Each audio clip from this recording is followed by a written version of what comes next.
कई चीजें हैं जैसी दिखती है वैसी होती नहीं है, अपने को दिखाया जाता है सादगी सादगी सादगी, पर उनके पीछे की कहानी बड़ी अजीब सी होती है। जैसे बापू, बापू के दोस्त सारे बड़े बड़े पैसे वाले लोग, और बापू इस मामले में प्रैक्टिकल है, मुझे बड़ा जोरदार बंदा लगता है यार। कितने प्रैक्टिकल आदमी थे कि उस आदमी को पता था कि बिना अंबानी अडानी के आज पार पड़े न कल पार पड़नी है, इसलिए पूंजीपतियों का सहयोग निश्चित रूप से अपेक्षित है, वरना नेशनल मूवमेंट चलाओगे कैसे। तो बजाज और बिड़ला को हमेशा साथ में रखा था।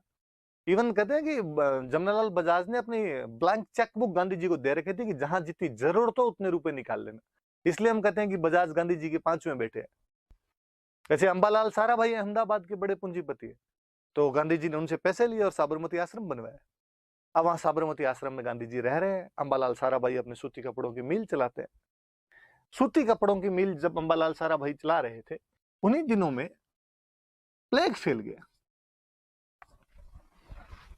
अंबालाल साराभाई बहुत भले आदमी, जब प्लेग फैला तो अंबालाल साराभाई ने कहा कि मैं आप लोगों को प्लेग भत्ता दूंगा, अलाउंस, कि प्लेग में बीमार होंगे लोग तो इसके लिए अलग से पैसे दे दूंगा। सपोज दैट कि किसी की तनख्वाह 100 रुपए थी, तो उन्होंने कहा कि मैं 20 रुपए एक्स्ट्रा और दे दूंगा, ताकि वो 20 रुपए से अपने प्लेग का कोई उसका खर्चा होता है तो उससे अपना कर सके, तनख्वाह में से उसको नहीं देना पड़े। भला आदमी, एक मिल मालिक, प्राइवेट मिल का मालिक ये कर रहा था, बड़ी बात थी। तो उसने कहा भाई साहब मजदूरों को चिंता करने की कोई आवश्यकता नहीं। थोड़े दिनों बाद प्लेग खत्म हो गया। प्लेग खत्म हो गया तो उन्होंने कहा अब ये 20 रुपए में नहीं दूंगा, अब आपकी तनख्वाह 100 रुपए होगी। पर भारत में एक बार किसी को कुछ मिल जाए, उसे वापस लेना बहुत बहुत हानिकारक है, किया ही नहीं जा सकता ऐसा। मजदूरों ने विरोध किया, मजदूरों ने कहा कि हमें मिलना चाहिए। उसने कहा किस बात का? तो मजदूरों ने कहा महंगाई बढ़ गई, तो तनख्वाह नहीं बढ़ाओगे? उसने कहा यार वो मैं देखूंगा बढ़ानी की नहीं बढ़ानी है, प्लेग भत्ता तो नहीं दूंगा कम से कम। मजदूर गांधी जी के पास गए, गांधी जी को जाके मजदूरों ने कहा कि बापू हमारे साथ यही है, और बापू ने कहा एक ही तरीका है, सत्याग्रह, सत्याग्रह कीजिए। मजदूर आए और मजदूरों ने हड़ताल कर दी। हड़ताल की अंबालाल साराभाई को लगा यार ले दे के मामला निपटा लेते हैं, तो उन्होंने कहा देखो पूरा तो नहीं मिलेगा पर मैं 20% दे दूंगा। कि मान लो पहले 20 रुपए देता था, तो 20 रुपए का 20% 4 रुपए हो गया, तो 104 रुपए हो जाएगी आपकी तनख्वाह। 4 रुपए प्लेग बत्ते वाले मिल जाएंगे, सो हो ही रहे हैं। मजदूर वापस बापू के पास, और बापू को जाकर कहा कि बापू उसने तो खाली 20% दिए, 4 रुपए, मतलब 20% से तो क्या ही होता है। बापू ने कहा ऐसे कैसे 20%, अपने चलेंगे आपके साथ।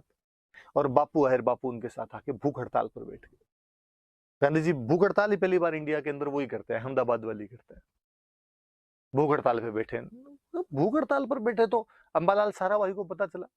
उसने कहा तू मेरा दोस्त है या इनका दोस्त है?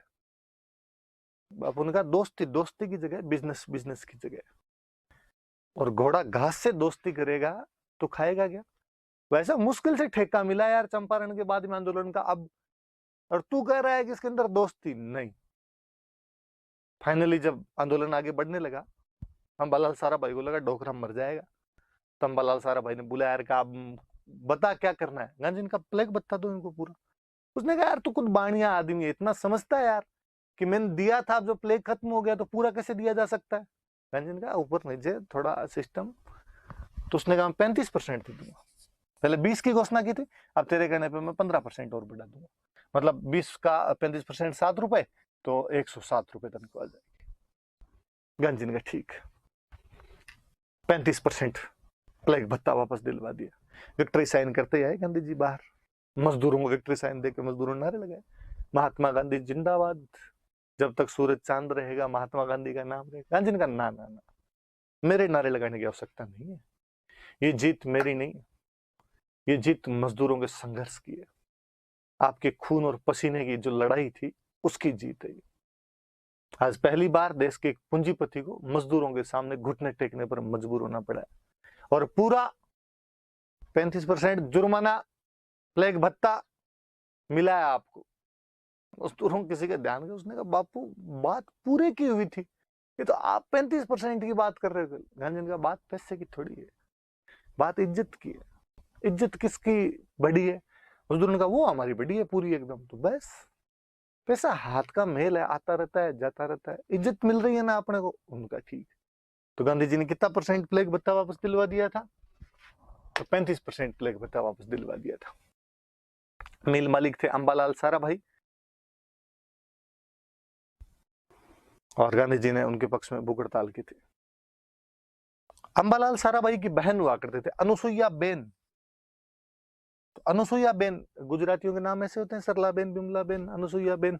अनुसुईया बेन जो थे, विक्रम साराभाई की बुआ जो थे, अंबालाल साराभाई की जो बहन थे, वो भी साबरमती आश्रम के सदस्य थे। तो जो मैंने बताया था कि साबरमती आश्रम के लिए फंड ही नहीं किया था, बल्कि वो खुद लोग भी इसके सदस्य हुआ करते थे। और अनुसुईया बेन तो रेगुलर वहाँ साबरमती आश्रम जाया करते थे। फिर भी गांधी जी उनके खिलाफ भूख हड़ताल कर जाते हैं। और मुझे तो कई बार लगता है कि अनुसुईया बहन ने भी अंबालाल साराभाई पे दबाव डाला ही होगा जब वो भूख हड़ताल पर बैठे कि मेरे मोहनलाल को कुछ हो गया तो देख लेना। अंबालाल बेचारा इस चक्कर में भी दबाव के अंदर आएगी, उनके परिवार में तो कौन ही लड़े यार।